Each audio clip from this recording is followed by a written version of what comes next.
Welcome to this new video on Forza Horizon 6, in which I'm bringing you the first episode of a video series that many of you have asked me to bring back on Forza Horizon 6, the Top Gear Eckinox. I've been doing this series on YouTube since Forza Horizon 3, and it's easy to explain. I've created a track on Forza Horizon 6, where we're going to test the game's cars from the highest performing categories. So hypercars, supercars, track cars, and everything that goes with them.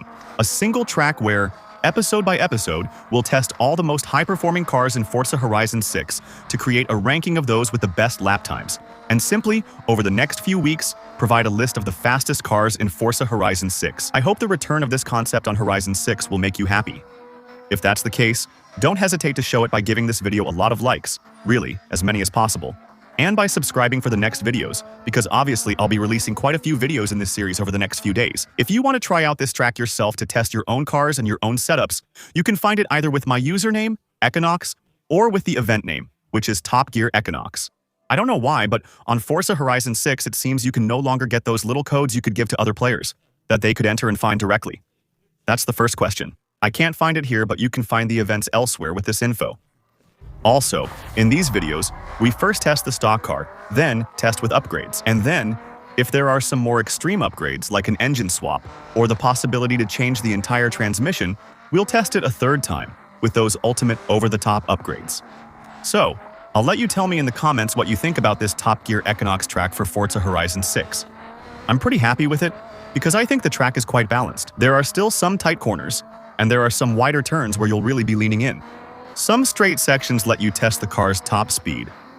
Plus, the areas you drive through look cool visually, and there's some elevation change too.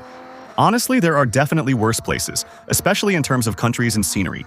So there you go, first episode on Top Gear Eckinox, with a pretty special car actually, the Mercedes-AMG Project 1, which was the hero car in Forza Horizon 5, so let's just say it was really the car you saw, well, right on the cover, simply put. So now, in Horizon 6, the hero car is the Toyota GR. Back then, it was the Project 1, which is much more powerful in Forza Horizon 6 than it was in Forza Horizon 5. At least, stock, we'll see with upgrades. Maybe that won't be the case. But stock, it's much more powerful. It has 1,060 horsepower, whereas in Horizon 5, I think it had around 890. It's still heavy though, because it's a hybrid car. And even though it has an F1 engine of V6 well, the whole hybrid part adds quite a bit of weight. So it's a 1.7-ton car with great aerodynamic downforce. Honestly, better than in Forza Horizon 5, definitely. We'll be able to take corners without the car losing grip or having any issues.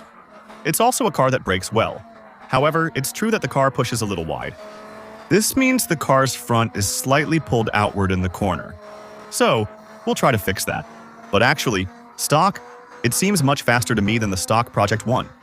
On Forza Horizon 5, 0 to 100 was done in just over 2 seconds. Top speed 370 according to what's shown in the game. So yeah, here they've given us a pretty souped-up version of the Project 1. Alright, so we're about to finish this first test with the stock Project 1. The track might be a little shorter than the Top Gear knack from Forza Horizon 4. But I don't think that's a real problem, in my opinion. Most of the time, we're going to finish this track in about 3 minutes. I think it allows us to make videos that aren't too long either, while still having enough distance to test our cars and see their potential sometimes. So there you go, first run done, we did 2:34. Definitely a bit shorter than in Forza Horizon 5. We'll improve it, install upgrades, tune it, and then test it again to see its true capabilities. So we can swap it, which means we'll probably make a third part of the video if it's worth it, because when I look at the engine we can install, I'm not sure it's actually more powerful. So actually, in terms of the engine, it's going to stay pretty much the same. We won't be able to increase the power too much, but we will be able to adjust the weight and maybe also fix a couple of small driving issues it had. There aren't really a lot of improvements, actually. That's normal. The car is already impressive, so there just aren't as many upgrades available compared to something like a Civic. But I still think we'll be able to put it in the X class. And it's officially my first car upgraded to X in Forza Horizon 6.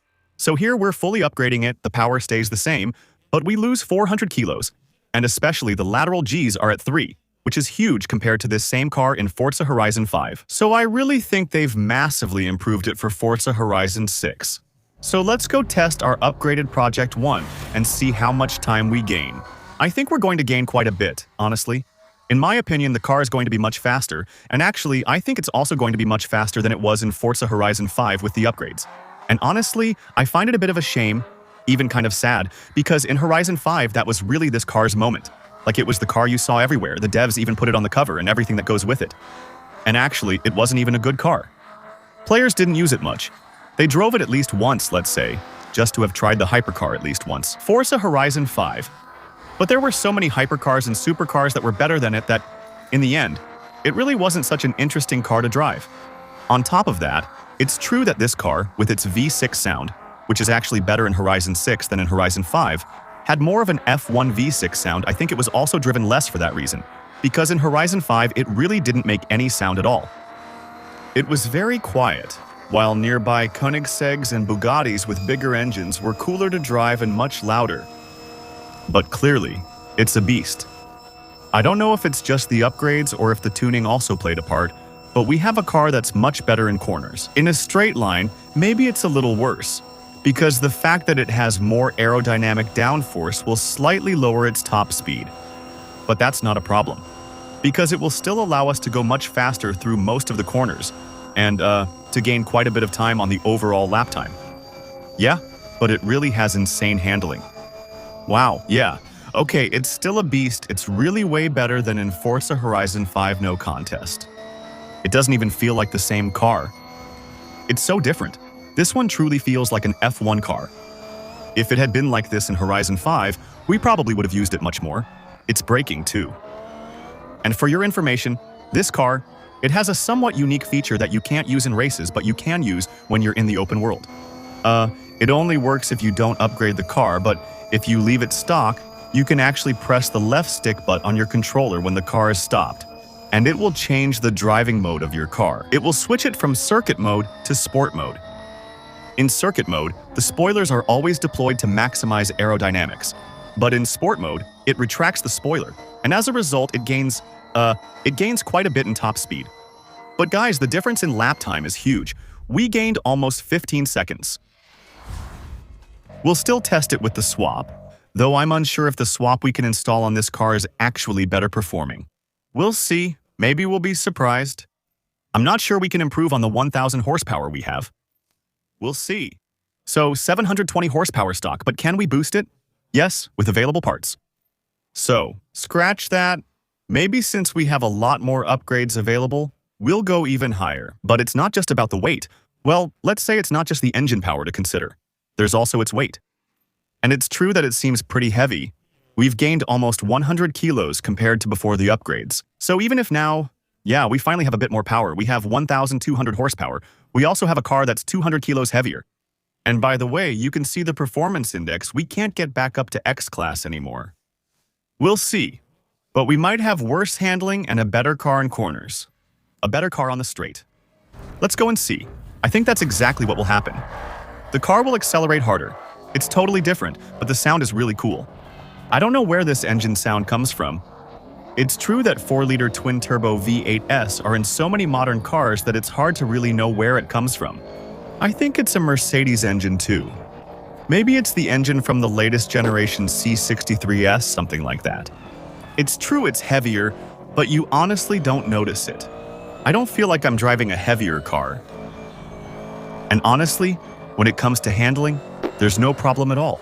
Actually, I almost prefer driving it like this because earlier it was so light that you could almost lose control just by turning the wheel. Now with 200 more kilos, it might be a bit more planted on the road. Strangely, it's actually a bit more pleasant. So, on the other hand, I think that on the highway we're also going to save quite a bit of time. You'll see. Sometimes we might get some surprises on Top Gear with Eckinox. A lower performance rating doesn't always mean the car will have slower lap times. The performance rating is representative, let's say, of the car's performance.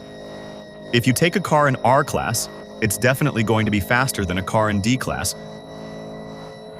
But it doesn't mean that much. If you take two cars that are both S2900, they still won't be the same. It does have a bit more top speed, but honestly, I find that supercars and hypercars are harder to drive in Horizon 6 than in Horizon 5. Cars with a lot of downforce like that, they react like crazy actually. You really have to be super gentle with the steering to be effective with them. I feel like Actually, the standard physics in Forza Horizon 6 are kind of like the simulation physics in Forza Horizon 5. The driving feel isn't quite the same, but it's not a big deal. We'll get used to it. And maybe it's just a matter of time. However, there is a lot of downforce. To give you an idea, right now we must be at around 3.2, maybe 3.3 lateral Gs or something like that with the aero downforce settings. That's about what the best cars in Forza Horizon 5 had. That doesn't mean it's bad in Horizon 6. I actually think the cars will be much faster. But still, that means we might end up with cars that are overall better performing. I think we're still doing a bit worse in terms of performance.